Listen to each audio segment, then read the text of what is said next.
एक बार फिर मैं आपसे रूबरू होता हूं।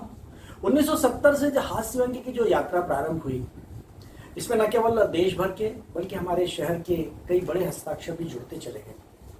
हास्य और प्रयास से परिपूर्ण ये टेपा सम्मेलन का कार्यक्रम जो प्रतिवर्ष 1 अप्रैल को होता है, लेकिन लॉकडाउन के चलते इस बार हमने सोचा कि हम ई टेपा सम्मेलन करते हैं, जैसा कि मैंने आपको बताया।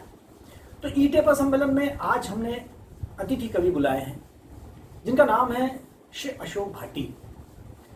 ये हमारे भाटी जी उज्जैन के हैं, लेकिन मैं आपको बता दूं कि किसी ज़माने में जब टेपा सॉन्ग उस समय जब चलता था, अभी भी चलता है, उस समय ये टेपा गीत लिखते थे।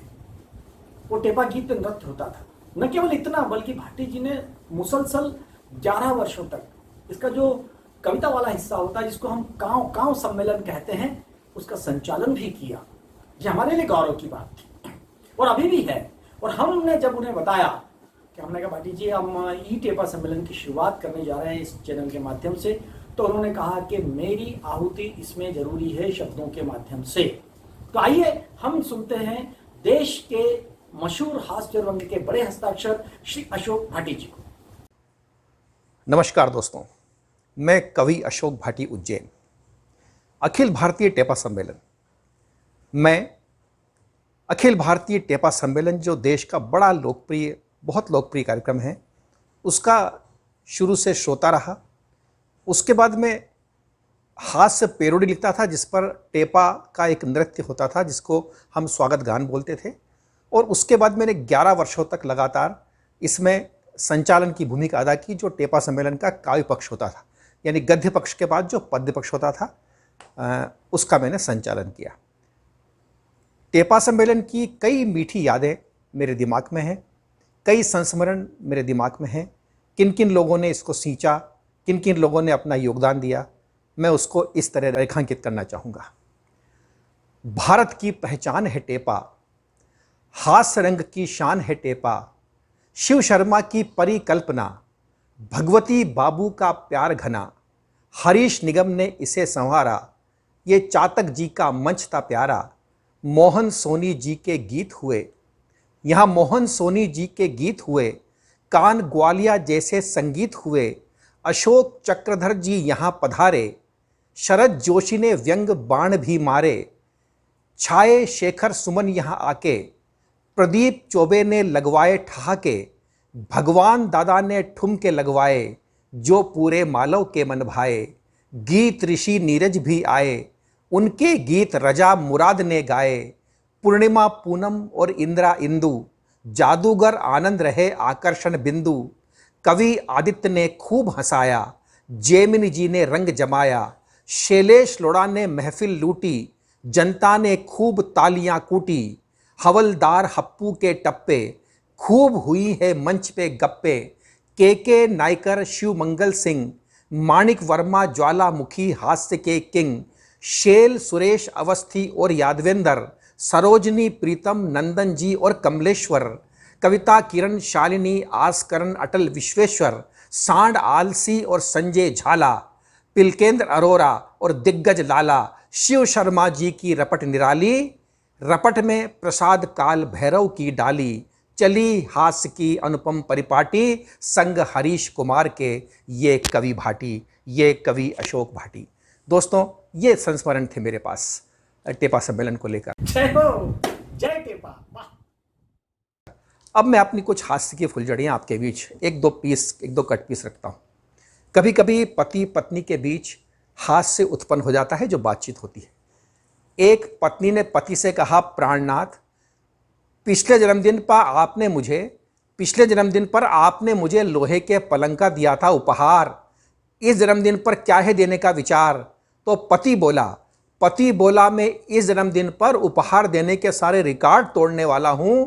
पिछली बार लोहे का पलंग दिया था, इस बार उसमें करंट छोड़ने वाला हूं।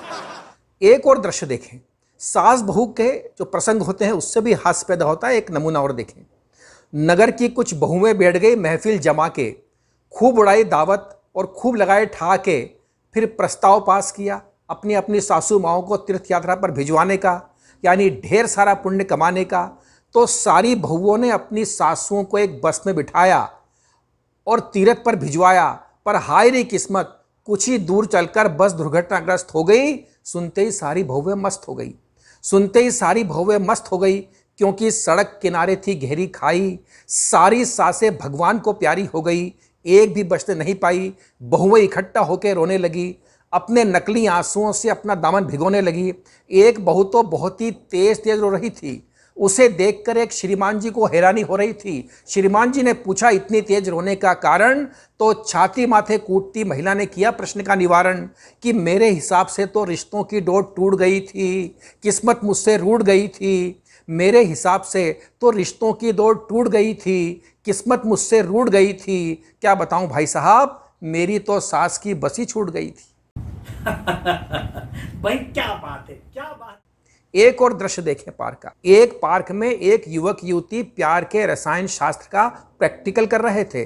तभी गश्त लगाते पुलिस वाले ने आकर टोका, सेमी सांस्कृतिक गतिविधि करने से रोका।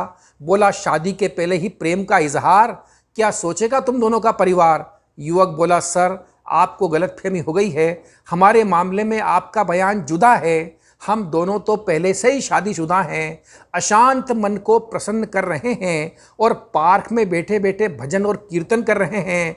तो सिपाही बोला शादीशुदा हो तो घर पे जाइए और वहीं पर जाकर झांझ मंजीरे बजाइए। युवक बोला बाप रे बाप, क्या बात करते हैं आप, बाप रे बाप, क्या बात करते हैं आप। यदि घर पर जाकर किया प्रेमालाप तो बहुत बड़ी आफत आ जाएगी। इसका पति इसे मार डालेगा और मेरी पत्नी मुझे खा जाएगी।